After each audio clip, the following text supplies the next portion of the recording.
Panibagong kaalaman na naman mga boss tungkol sa bakal ang pag-uusapan natin sa video natin ito.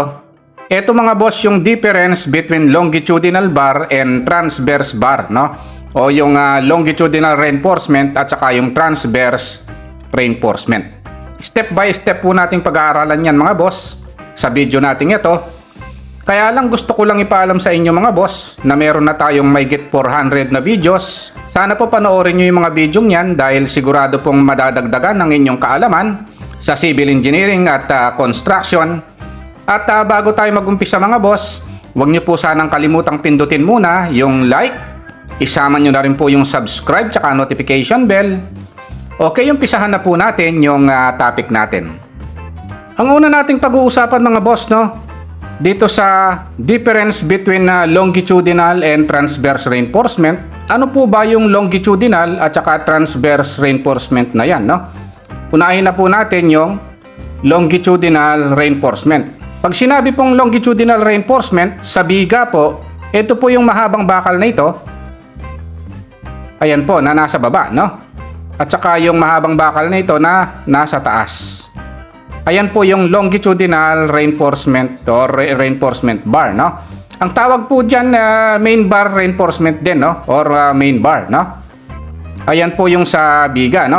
Pagdating naman po dito sa poste, ito pong nakatayong ito. At saka po yung bend na yon, no? Ayan po yung longitudinal reinforcement, yung nakatayong yan, no? Ang tawag po dyan main reinforcement din, o kaya main bar, no? Ayan po yung longitudinal reinforcement sa biga at saka sa poste. Pag-usapan naman natin ngayon mga boss, etong transverse reinforcement naman, no? Pagdating sa biga mga boss, yung transverse reinforcement, ito yung mga boss, yung nakatali, no, dito sa longitudinal reinforcement. Ayan po yung transverse reinforcement. Ang tawag naman po dyan kung biga, no, stirrups. Sa Tagalog po, anilyo yan, no? Ang location po ng stirrups na yan o transverse reinforcement, perpendicular po siya dito sa longitudinal reinforcement, no? Ito po yan, no? Perpendicular siya, no? Pagdating naman sa transverse reinforcement naman ng poste, ang tawag po dyan is lateral ties, no?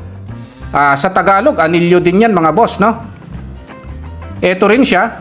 Kaya lang, perpendicular din siya sa longitudinal reinforcement. Itong transverse reinforcement, no? Kung vertical, yung longitudinal reinforcement, siya naman horizontal, no? Ang location niya. Okay, ayun po yung longitudinal at saka transverse reinforcement. Punta po tayo sa susunod na topic naman. Ang susunod na pag-uusapan natin mga boss, no, dito sa difference between longitudinal and transverse reinforcement, no. Yung una mga boss, no, the longitudinal reinforcement purpose is to resist mainly the tensile stress of the beam. Tama po, no, yung main purpose niya, yung to resist yung tensile stress sa biga, no. Kasi sa biga mga boss, may tensile stress yan at midspan sa may bandang baba. Nire-resist ng main reinforcement yan mga boss, no? Yung tensile stress naman niya sa may bandang taas at support, o yan, no? I-resist nung longitudinal reinforcement yan o ng main bar, no? Pagdating naman sa poste mga boss, no? It is used to resist the compressive stress naman, no? Sa poste, no? Ang nire-resist ng longitudinal reinforcement o main bar, yung compressive stress. Kasi yung column mga boss, compressive member yan, no?